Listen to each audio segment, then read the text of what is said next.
Reforço Betel. Aprendizagem acontece com um olhar de amor.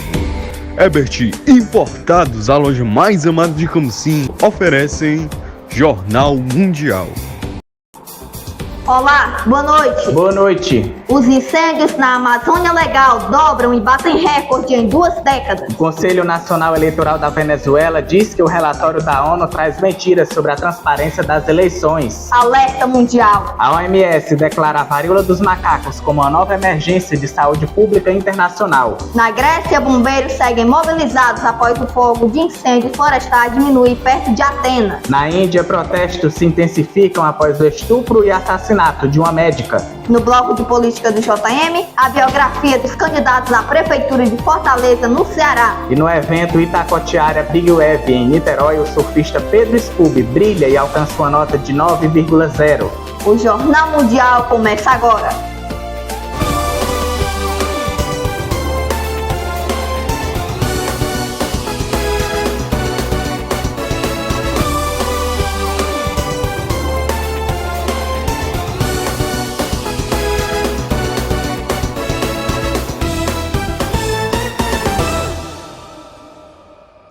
Na Grécia, focos dos incêndios florestais diminuíram perto de Atenas, mas os bombeiros seguem mobilizados.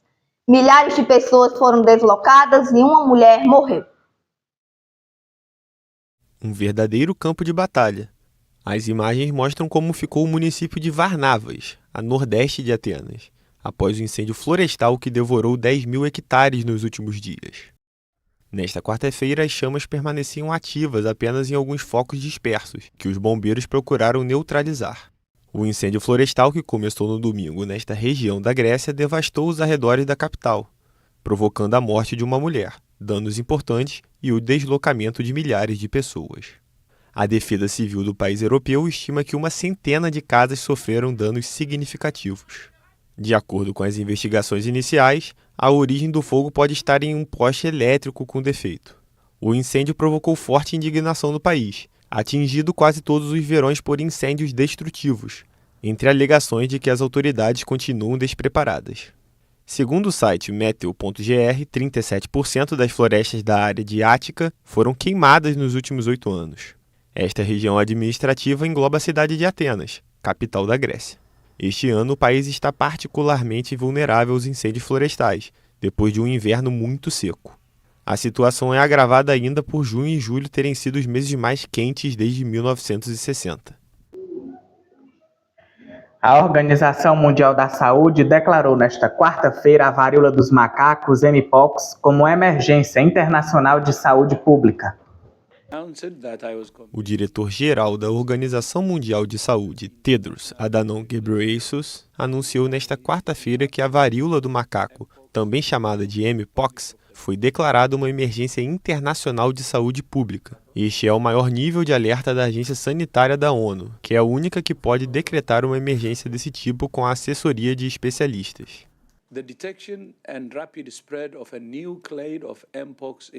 A detecção e rápida disseminação de uma nova cepa de Mpox no leste da República Democrática do Congo, sua presença em países vizinhos que não haviam relatado a doença anteriormente e o potencial para uma disseminação maior na África e além é muito preocupante.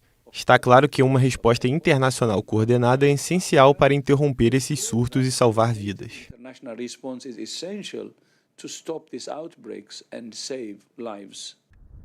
A OMS já havia tomado uma decisão similar em 2022, quando ocorreu um surto mundial de varíola do macaco, causada por uma cepa conhecida como clado 2B. Mas a epidemia atual, originária da República Democrática do Congo e limitada à África até agora, tem as próprias características.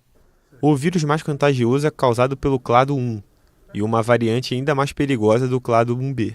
Clados são grupos de vírus que, apesar de terem semelhanças genéticas, não são idênticos. Sua taxa de mortalidade é estimada em 3,6%. Um total de 38.645 casos foram registrados em 16 países africanos, desde janeiro de 2022, com 1.456 mortes. Hora do bloco de política.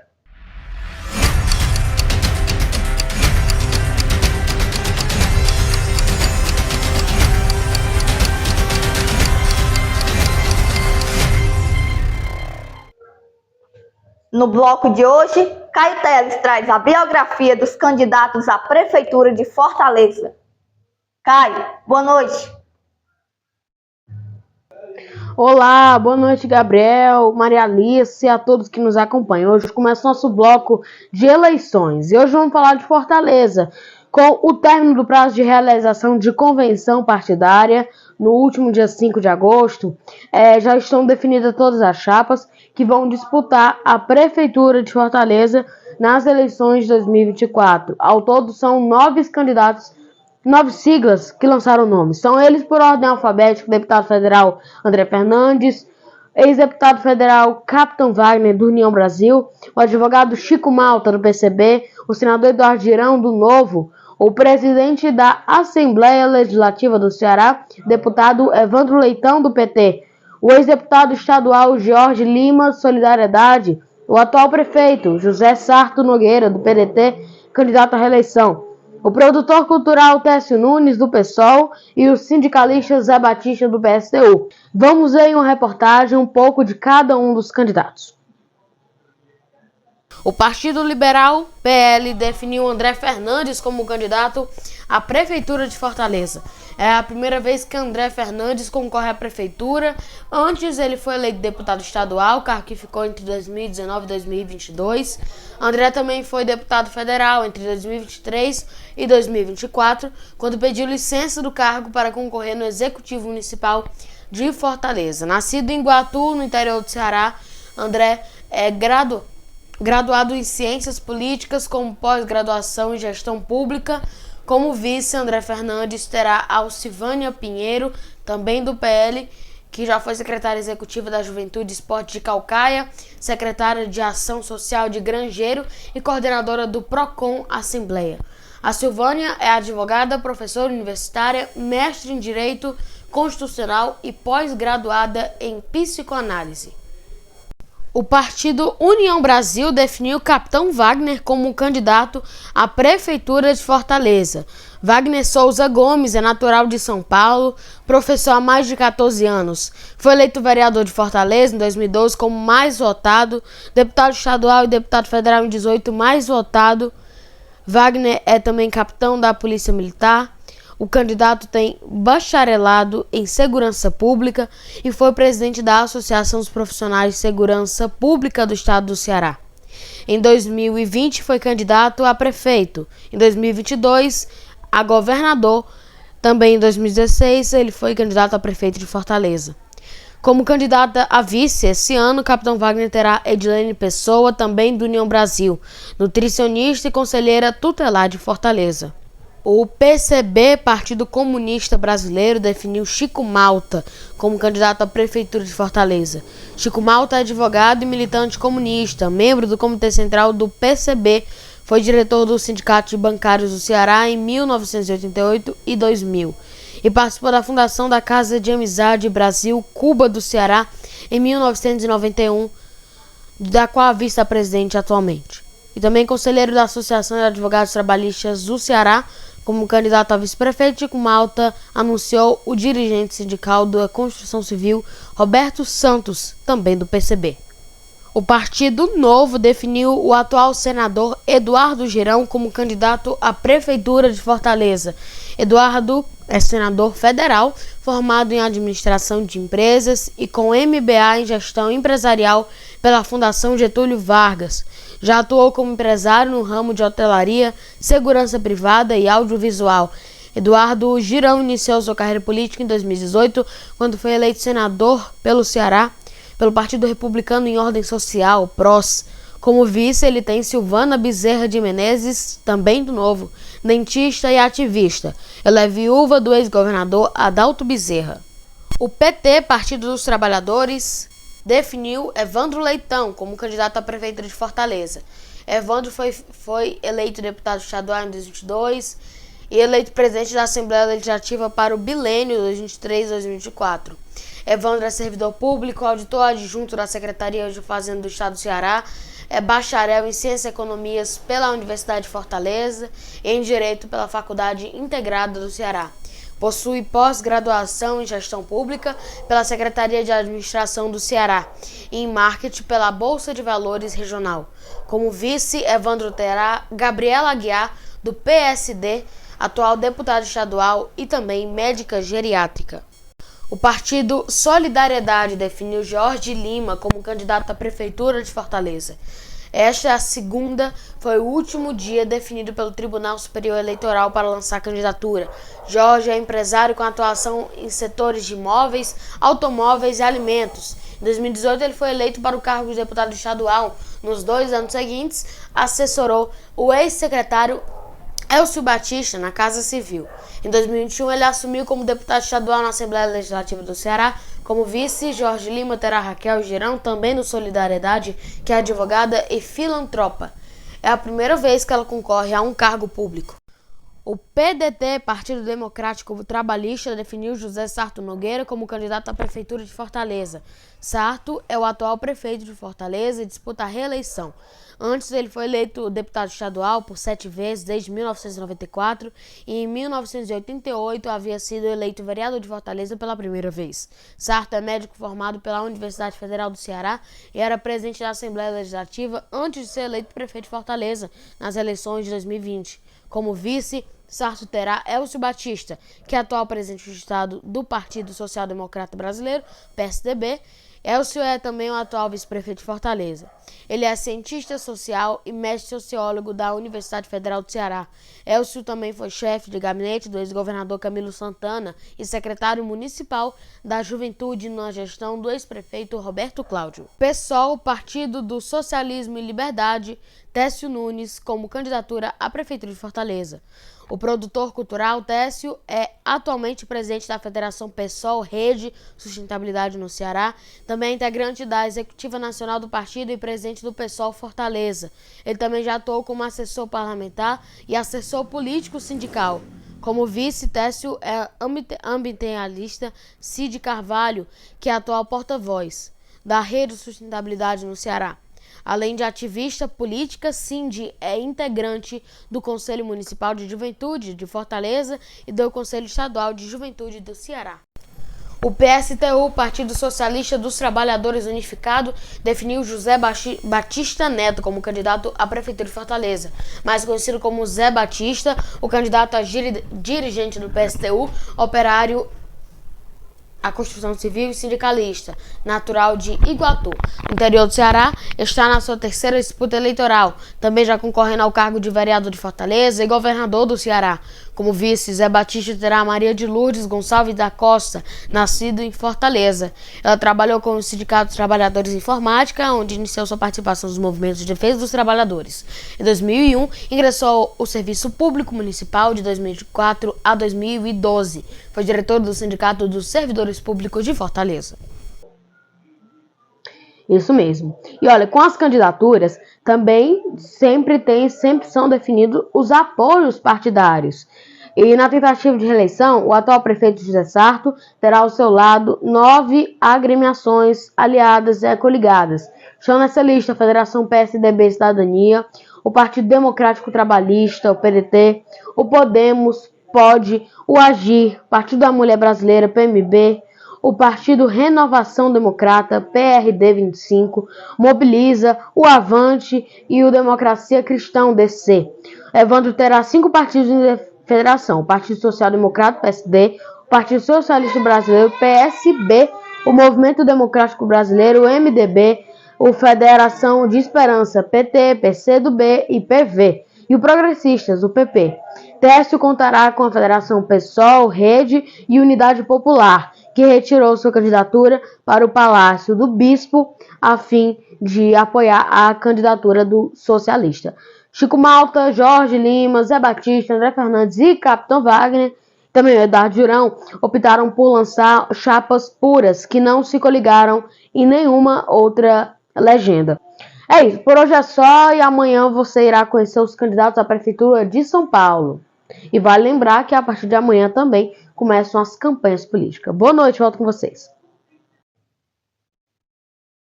Que vença o que o povo decidir. Muito obrigada, Caio, pelas suas informações. Boa noite, até amanhã. Os incêndios na Amazônia Legal dobraram neste ano, estabelecendo um recorde em quase 2 décadas, enquanto a fumaça levou à recomendação do uso de máscaras em Manaus. Os incêndios na Amazônia Legal bateram recorde em quase 2 décadas. Este ano o problema dobrou e a fumaça levou à recomendação do uso de máscaras em Manaus. Segundo dados de satélite disponíveis nesta quarta-feira, até agora foram contabilizados 37.835 incêndios, o que representa 111% a mais do que no mesmo período de 2023. Desde que os dados começaram a ser compilados pelo Instituto Nacional de Pesquisas Espaciais, em 1998, a maior floresta tropical do mundo registrou mais incêndios no mesmo período apenas entre 2003 e 2005. A fumaça atinge Manaus, que ficou imersa por vários dias em uma nuvem tóxica no ano passado. Por esse motivo, a Fiocruz Amazônia alertou para a necessidade do uso de máscara com filtro especial, principalmente por pessoas com comorbidades ou problemas respiratórios. Especialistas dizem que a Amazônia sofreu, entre junho e novembro passados, uma seca histórica, que tende a ser a mais severa em 2024. A temporada seca propicia o aumento dos incêndios florestais, uma tragédia ambiental que também afeta o Pantanal. Cientistas associam esses e outros fenômenos extremos ao aquecimento global. A Amazônia e o Pantanal abrigam enormes reservas de biodiversidade e constituem ecossistemas cruciais para capturar emissões de carbono e regular as temperaturas do planeta. A seguir, o Conselho Nacional Eleitoral da Venezuela diz que o relatório da ONU traz mentiras sobre a transparência das eleições. E os protestos na Índia.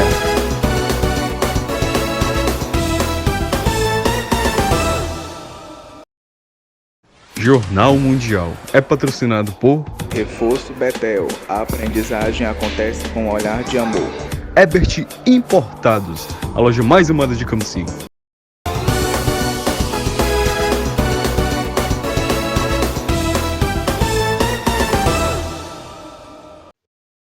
O gato que atacou seus donos dentro de casa, Thor, foi diagnosticado com transtorno de ansiedade.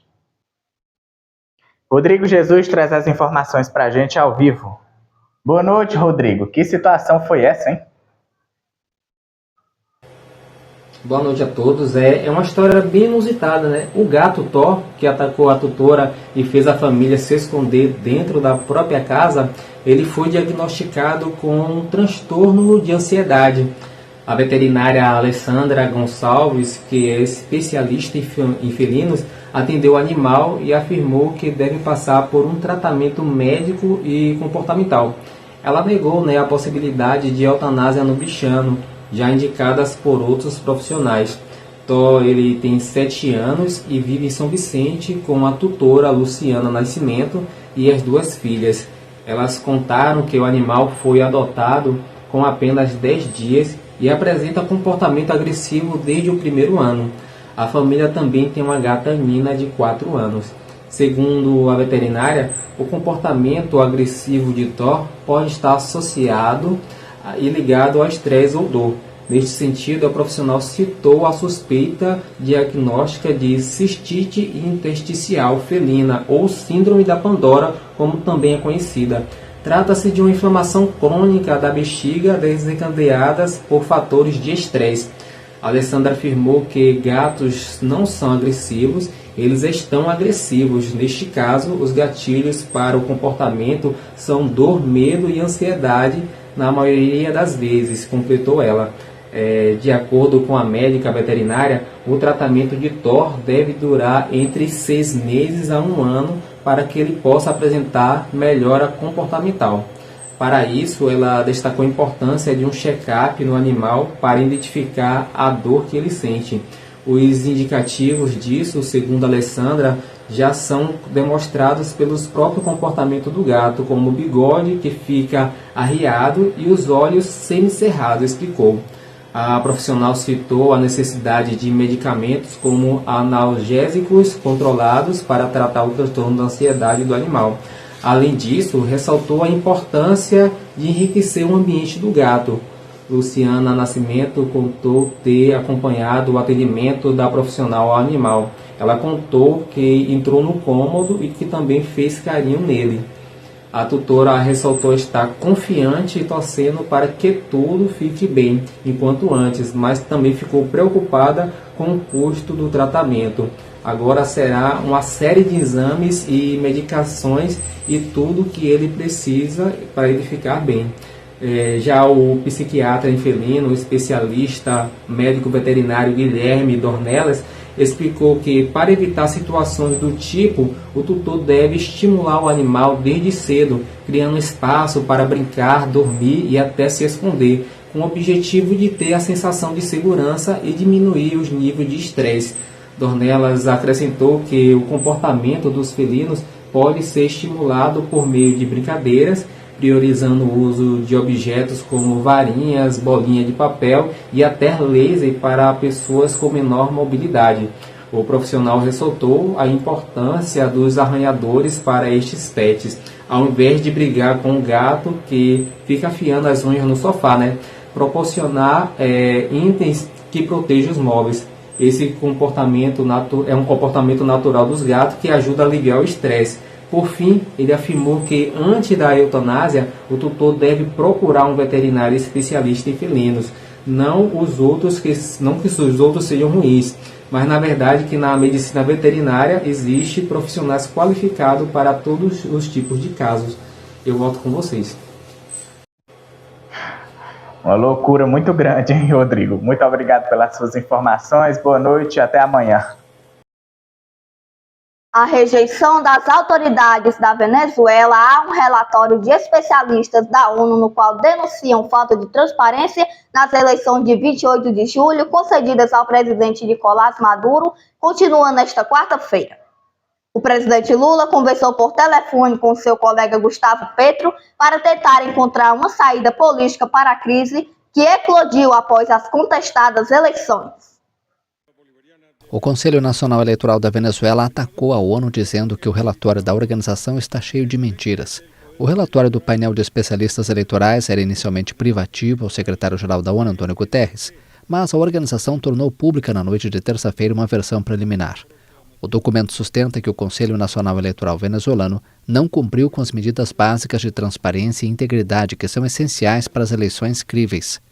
A autoridade eleitoral, acusada de servir ao chavismo, estimou que a publicação no documento revela a intencionalidade política perversa de tal divulgação, composta de argumentos falaciosos e desfigurados. Maduro foi proclamado reeleito pelo Conselho com 52% dos votos, mas a oposição denuncia fraude e reivindica a vitória de seu candidato, Edmundo Gonçalves Urrutia. Também nesta quarta-feira, o presidente Lula conversou por telefone com seu colega da Colômbia, Gustavo Petro, para tentar encontrar uma saída política para a crise que eclodiu após as contestadas eleições. O ministro das Relações Exteriores de Lula, Mauro Vieira, será recebido nesta quinta em Bogotá pelo chanceler colombiano Luiz Murillo para uma visita oficial na qual discutirão o assunto. O ex-candidato opositor venezuelano, Henrique Marques, afirmou nesta quarta-feira que vai pedir uma investigação criminal contra os diretores da autoridade eleitoral por proclamarem Nicolás Maduro presidente reeleito, ao mesmo tempo em que denunciavam um ataque ao sistema de votação. Hora de nós sabermos da previsão do tempo, vamos conversar com Marcelo Marques. Boa noite, Marcelo. O que você traz aí para amanhã? Oi, Gabriel. Boa noite para você, para Alice, boa noite para você. Vamos ver como fica o tempo amanhã em todo o Brasil. Nesta sexta-feira, o Brasil apresenta condições climáticas variadas, com destaque para a diminuição do frio intenso no sul e para a chuva forte no litoral da Bahia. No sul, o frio intenso das madrugadas começa a diminuir e as temperaturas voltam a subir gradativamente durante toda a tarde. A região terá um dia de sol com poucas nuvens e umidade na faixa do norte do Paraná. Não há previsão de chuva. No sudeste, o tempo continua firme, com tardes mais quentes. O ar seco predomina no interior de Minas Gerais e nas regiões centro-oeste e norte de São Paulo, com umidade relativa abaixo de 30%. No centro-oeste, a região enfrenta um dia de ar seco e umidade baixa, com sol predominante e pouca ou quase nenhuma nuvem no céu. Assim como no sul e no sudeste, não há previsão de chuva.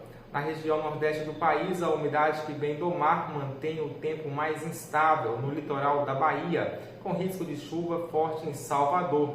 Pancadas de chuva mais rápidas estão previstas para o litoral de Alagoas, Paraíba, Rio Grande do Norte, Maranhão, Piauí e Ceará. O tempo segue firme no sul do Maranhão, Piauí, interior da Paraíba e de Pernambuco.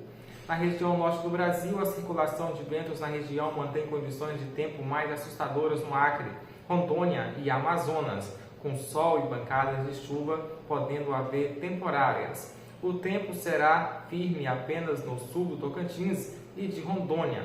Chove de maneira mais rápida do Pará e no Amapá. Vamos ver agora as temperaturas mínimas e máximas em algumas capitais para amanhã. Em Florianópolis, Santa Catarina, terá mínima de 12 graus e máxima de 26. Em Cuiabá, no Mato Grosso, a mínima será de 23 e a máxima de 40. Em Vitória, no Espírito Santo, a mínima será de 28 e a mínima será de 18 e máxima de 28 graus. Em Maceió, no estado de Alagoas, a mínima será 22 e máxima de 28. E em Rio Branco, no Acre, terá mínima de 22 graus também e máxima de 36. Por hoje é só. Uma boa noite a todos. Gabriel, Alice. Obrigado, Marcelo, pelas suas informações. Até amanhã. Veja a seguir, um avião cai em Apiacás, na zona rural de Mato Grosso. E o brilho de Pedro Scooby no surf em Niterói.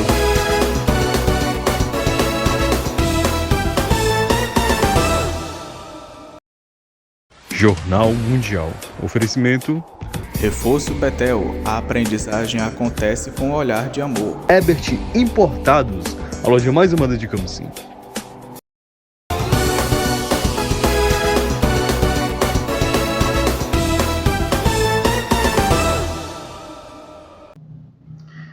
Um avião de pouso convencional com 2 motores com capacidade para 7 pessoas caiu na zona rural de Apiacás, a cerca de 1.000 quilômetros de Cuiabá, na manhã desta quinta-feira. O acidente ocorreu em uma fazenda perto do rio Telespires, em uma região conhecida como Paredão. De acordo com as informações, 5 pessoas, entre passageiros e tripulantes que estavam na aeronave, morreram. As vítimas são o empresário Arne Alberto Paires, 2 netos dele, um funcionário de fazenda e o piloto. Arne estava hospedado em uma pousada que fica na divisa de Mato Grosso com o Paraná há 2 dias. Nesta quinta, o empresário saiu do local para voltar para casa quando ocorreu o acidente.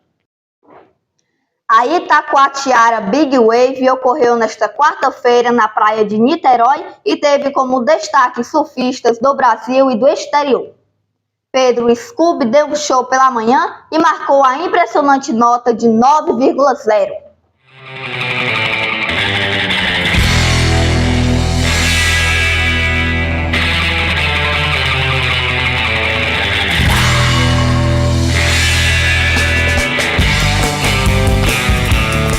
A disputa da Itacoatiara Big Wave foi um espetáculo pelo mar e pelos surfistas que brilharam em Niterói. Lucas Chumbo e Pedro Scooby participaram das baterias pela manhã e o segundo atleta obteve a nota 9,0 ao deslizar por um tubo. Cara, essa onda é uma onda muito especial, é uma onda muito power, eu falo que ela é a mini Nazaré, é uma versão menor ali da Nazaré e com certeza é um dos lugares que deixa a gente mais preparado para viver intensamente o que a gente vive em Nazaré. Então, obrigado, Itacoatiara. Esta é a 6ª edição do evento, que é disputado no formato tow-in, ou seja, quando os surfistas são rebocados por jet skis. As premiações são dadas por equipe ou dupla, que brigam por prêmios que somam R$115 mil neste ano. São muitos guerreiros para cair nesse mar aqui de hoje, que está muito grande. Está de ressaca, né?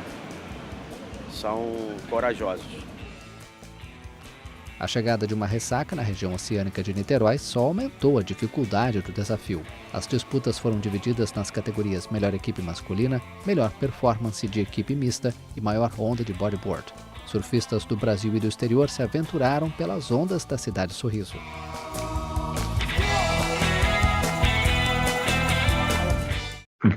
Quanta habilidade! É verdade, talentos tem de sobra.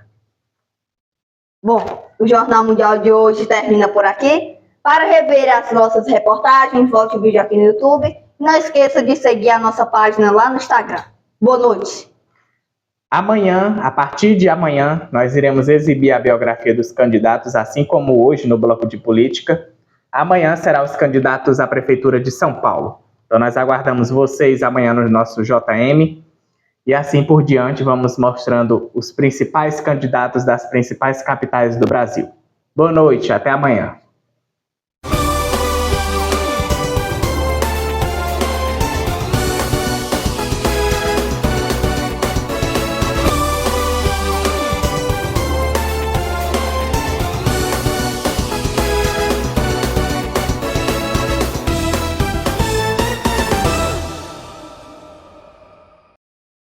Jornal Mundial. Oferecimento. Reforço Betel. A aprendizagem acontece com um olhar de amor. Ebert Importados, a loja mais amada de Camusim.